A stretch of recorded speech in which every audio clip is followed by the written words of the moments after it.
Shri T K Rajagopal, അങ്ങേക്ക് ഇതിന്റെ തുടക്കം മുതലുള്ള കാര്യങ്ങളിൽ കൃത്യമായ വ്യക്തതയും ഓർമ്മയുമുള്ള ഒരാളാണ്. ഇതിന്റെ ഭാഗവുമായ വാർത്തകളുടെയൊക്കെ ഭാഗവുമായ ഒരാളാണ്. ഇന്നിപ്പോ അങ്ങയുടെ ശ്രദ്ധയിൽപ്പെട്ടിട്ടുണ്ടായിരിക്കും, എൻ വാസുവും എ പത്മകുമാറും അവരുടെ ജാമ്യാപേക്ഷയിൽ കോടതിക്ക് മുൻപിൽ വെച്ചിരിക്കുന്ന ഏറ്റവും വലിയ വാദം ശബരിമലയിലെ ഈ കട്ടളപ്പാളിയും വാതിലും അടക്കമുള്ള ഇടങ്ങളിൽ സ്വർണം പൂശിയതിന് തെളിവില്ല എന്നാണ്. അപ്പോ ആ വാദം നിലനിൽക്കുന്ന സാഹചര്യം ഉണ്ടാവുകയും അപ്പോൾ അതിനെ പ്രതിരോധിക്കാനുള്ള തെളിവുകൾ കോടതിയിൽ ഹാജരാക്കേണ്ടത് ആരുടെ ഉത്തരവാദിത്തമാണ്? അങ്ങനെ ഹാജരാക്കിയത് ഏറ്റവും ദുർബലമായ ചില മൊഴികൾ മാത്രമാണ്. അതും ഈ സ്മാർട്ട് ക്രിയേഷൻസിന്റെ ഉദ്യോഗസ്ഥന്റെ മൊഴിയൊക്കെയാണ് ഹാജരാക്കിയിരിക്കുന്നത്. അപ്പോൾ ആ നിലയ്ക്ക് ദുർബലമായ പ്രതിരോധം സംവിധാനത്തിന്റെ ഭാഗത്ത് നിന്ന് അവിടെ ഉണ്ടാവുകയാണ് എങ്കിൽ ആ വാദം ജയിക്കുമോ? ആ നിലയ്ക്ക്, അതായത് ഒരു മോഷണ കുറ്റം ആരോപിക്കണമെങ്കിൽ അവിടെ ഒരു വസ്തു ഉണ്ടായിരുന്നു എന്ന് തെളിയിക്കണം. സ്വർണം ഉണ്ടായിരുന്നു എന്ന് തെളിയിച്ചാലേ സ്വർണ്ണക്കൊള്ള തെളിയിക്കാൻ കഴിയുകയുള്ളൂ. ആ രീതിക്ക് ദുർബലപ്പെട്ടു പോകുമോ അന്വേഷണം?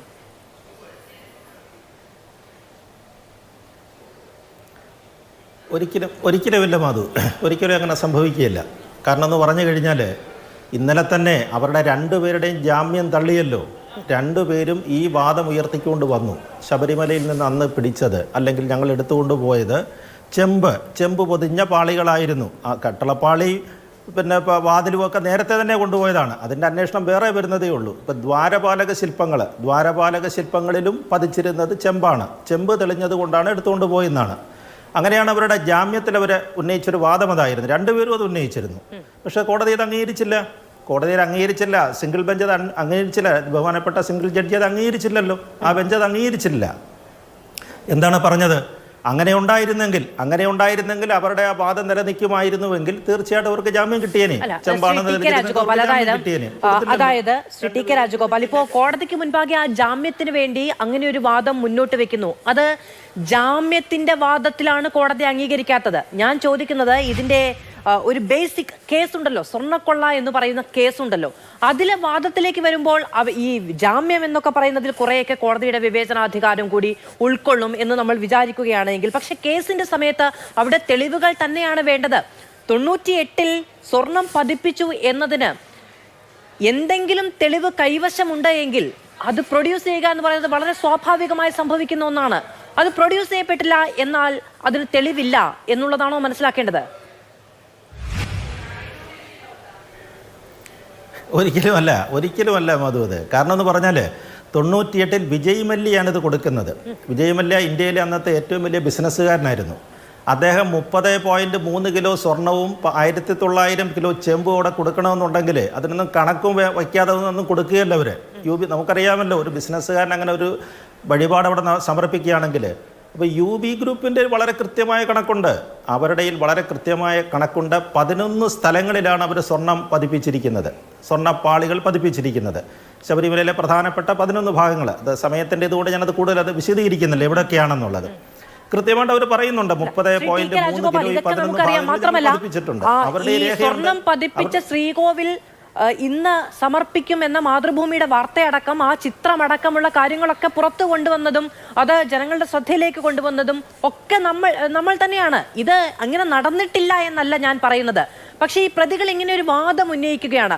സ്വാഭാവികമായും ആ വാദം ഉന്നയിക്കുന്ന സമയത്ത് ആ ജാമ്യത്തെ എതിർക്കുന്ന ആളുകൾക്ക് ഇന്ന തെളിവുണ്ട് ഇവിടെ എന്നത് വ്യക്തമാക്കാമല്ലോ. അങ്ങനെ ഒരു സംഭവം അവിടെ ഉണ്ടായിട്ടില്ല എന്നുള്ളതാണ് ഞാൻ മനസ്സിലാക്കുന്നത്. ദേവസ്വത്തിന്റെ രജിസ്ട്രിയിൽ എവിടെയും അത്തരത്തിൽ ആധികാരികമായി ഇത്ര സ്വർണം ഇന്ന ഇടത്ത് പൂശിയിട്ടുണ്ട് അല്ലെങ്കിൽ പതിപ്പിച്ചിട്ടുണ്ട് എന്നത് വ്യക്തമാക്കാൻ കഴിയുന്ന രേഖ അത് ഉണ്ടോ എന്ന കാര്യത്തിൽ സംശയമുണ്ട് എന്നാണ്. അനുമതി കൊടുത്തിട്ടുണ്ട്. കോടതിയുടെ അനുമതി പ്രകാരം തന്നെയാണ് UB ഗ്രൂപ്പ് ഈ സ്വർണം അവിടെ എത്തിച്ചത്. പക്ഷെ അത് ഇന്ന ഇടത്ത് ഇത്ര കിലോ സ്വർണം വീതമാണ് പതിപ്പിച്ചിരിക്കുന്നത് എന്നത് സംബന്ധിച്ച ആധികാരികമായ രേഖ അന്നു തന്നെ മിസ്സിംഗ് ആണോ എന്നൊരു ചോദ്യമാണ് ഉണ്ടാകുന്നത്. അങ്ങനെയുണ്ടെങ്കിൽ വലിയ സംശയത്തിലേക്ക് പോകും. അതൊരു വലിയ സംശയത്തിലേക്ക്. പക്ഷേ എനിക്ക് തോന്നുന്നില്ല. അത് SIT പിടിച്ചെടുത്തിരിക്കുകയാണ്. ബഹുമാനപ്പെട്ട ദേവസ്വം ബെഞ്ച് എന്താണ് പറഞ്ഞത്? ഇവർ പലതവണ ഈ റെക്കോർഡ് ചോദിച്ചു. ദേവസ്വം ബോർഡിനോട് ചോദിച്ചപ്പോൾ പലതവണ ഇത് കൊടുക്കാൻ വിസമ്മതിച്ചപ്പോൾ ദേവസ്വം ബെഞ്ച് എന്താണ് പറഞ്ഞത്? ബഹുമാനപ്പെട്ട ദേവസ്വം ബെഞ്ച് പറഞ്ഞത്, നിങ്ങൾ ആ റെക്കോർഡ് അവിടെ നിന്ന് പിടിച്ചെടുക്കൂ. ശബരിമല പിന്നെ ഉണ്ടെങ്കിൽ അവിടെ നിന്ന് എടുക്കണം, അതല്ല പിന്നെ ദേവസ്വം ബോർഡിൻ്റെ തിരുവനന്തപുരത്തെ ആസ്ഥാനത്താണെങ്കിൽ അവിടെ നിന്ന് പിടിച്ചെടുക്കാനാണ് പറഞ്ഞത്. വിജിലൻസ് റിപ്പോർട്ടും അത്തരത്തിൽ സ്വാധീകരിച്ച് തന്നെ വന്നിട്ടുണ്ട്. ദേവസ്വം വിജിലൻസിൻ്റെ റിപ്പോർട്ടും അത്തരത്തിൽ സ്വാധീകരിച്ച് വന്നിട്ടുണ്ട്. അപ്പോൾ ദേവസ്വം ചീഫ് എഞ്ചിനീയറാണ് ഒപ്പിട്ടിരിക്കുന്നത്. ദേവസ്വം ചീഫ് എഞ്ചിനീയറും UB ഗ്രൂപ്പും തമ്മിലാണ് ആ കരാറുണ്ടായിരിക്കുന്നത്. അപ്പോൾ രേഖ അവിടെ ഉണ്ടാകാതിരിക്കാൻ വഴിയില്ല.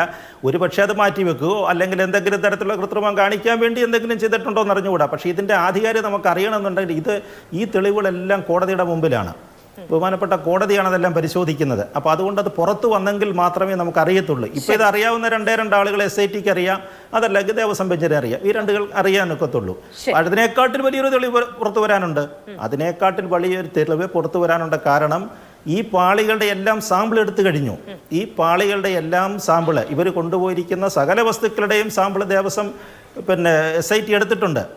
ശബരിമല സന്നിധാനത്ത് അന്ന് വൃശ്ചികം 1-ാം തീയതി നട തുറന്ന സമയത്ത് ഉച്ചയ്ക്ക് ശേഷാനുവാദി കൊടുത്തിട്ട് അവർ എടുത്തിട്ടുണ്ട് അവിടെ സാമ്പിള്. ഈ കൊണ്ടുപോയതൊക്കെ ഒറിജിനലാണോ എന്നുള്ളത് പരിശോധിക്കാൻ സാമ്പിൾ എടുത്തു. അതോടൊപ്പം തന്നെ അവിടെ ഉണ്ടായിരുന്നൊരു പിന്നെ ശബരിമല ശ്രീകോവിലിൻ്റെ വടക്ക് പടിഞ്ഞാറ് വശത്തുള്ളൊരു വാതിൽ അതവർ കട്ടള കൊണ്ടുപോയിട്ടില്ല. അതിൻ്റെയും സാമ്പിൾ എടുത്തിട്ടുണ്ട്. അപ്പോൾ അതിൻ്റെ മാറ്റ് കൃത്യമായിട്ട് അറിയാൻ പറ്റും ഇവർ കൊണ്ടുപോയത് തന്നെയാണോ തിരിച്ചു കൊണ്ടുപോകുന്നെന്നുള്ളത്.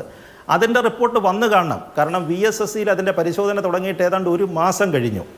ആ 1 മാസം കഴിഞ്ഞ സ്ഥിതിക്ക് തീർച്ചയായിട്ടും അതിൻ്റെ റിപ്പോർട്ട് വന്നു കാണും. റിപ്പോർട്ട് വന്നു കഴിഞ്ഞാൽ കൃത്യമല്ലേ, വളരെ കൃത്യമല്ലേ, എവിടെയൊക്കെ എത്രയൊക്കെ ഉണ്ടെന്നുള്ളതും സ്വർണത്തിൻ്റെ മാറ്റം തിരിച്ചറിയാൻ പറ്റും.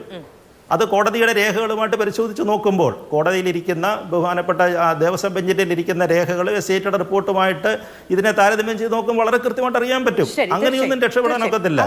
ശാസ്ത്രീയ പരിശോധനാ റിപ്പോർട്ട് ഇതിൽ ഏറ്റവും നിർണായകമാണ്. ഇപ്പോഴവിടെയുള്ള ഈ പറയുന്ന കട്ടിളപ്പാളിയിലോ അല്ലെങ്കിൽ ദ്വാരപാലക ശില്പത്തിലോ ഒക്കെ പതിപ്പിച്ചിരിക്കുന്ന സ്വർണത്തിന് കേവലം 2019 മുതൽ ഇങ്ങോട്ടുള്ള കാലപ്പഴക്കമേ ഉള്ളൂ എന്നതടക്കമുള്ള കാര്യങ്ങൾ പരിശോധിക്കപ്പെടേണ്ടതും അതുമായി ബന്ധപ്പെട്ട വിവരങ്ങൾ പുറത്തു വരേണ്ടതുണ്ട്. അതിലൊക്കെ നമുക്ക് ആകാംക്ഷയുണ്ട്, അതിലൊക്കെ നമുക്ക് ആശങ്കയുണ്ട്. പക്ഷേ 2 പ്രതികളും ഏറ്റവും കൃത്യമായി കോടതിക്ക് മുന്നിൽ വെച്ചിരിക്കുന്ന ഒരു വാദം എന്ന് പറയുന്നത് ഈ 98-ൽ അവിടെ സ്വർണം പതിപ്പിച്ചതിന് തെളിവില്ല എന്നുള്ളതാണ്. ഞാൻ ആവർത്തിച്ചു പറയുന്നു, കോടതിയുടെ അനുമതിയോടുകൂടി തന്നെ UB ഗ്രൂപ്പും ദേവസ്വം ബോർഡും തമ്മിലുള്ള ആശയവിനിമയത്തിന്റെ പശ്ചാത്തലത്തിൽ ഇത്ര സ്വർണം ചെലവഴിക്കുന്നതടക്കമുള്ള രേഖകളുണ്ട്. ഇതെല്ലാം ശരിയാണ്. മാത്രമല്ല ഈ സ്വർണം പതിപ്പിച്ച ശ്രീകോവിൽ അത് സമർപ്പിക്കുന്നു എന്നൊരു വലിയ ചടങ്ങ് അവിടെ നടക്കുന്നുണ്ട്. അവിടെ UB ഗ്രൂപ്പിന്റെ ചെയർമാൻ വിജയ് മല്യ അന്നത്തെ ദിവസം അവിടേക്ക് വരുന്നുണ്ട്.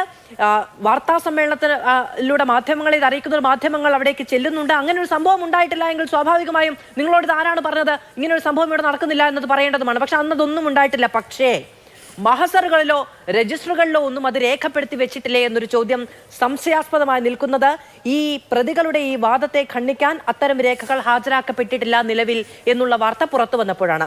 ഞാൻ അങ്ങിലേക്ക് വരാം. ഒരു വ്യക്തതയ്ക്ക് വേണ്ടി പറഞ്ഞു എന്നേ ഉള്ളൂ.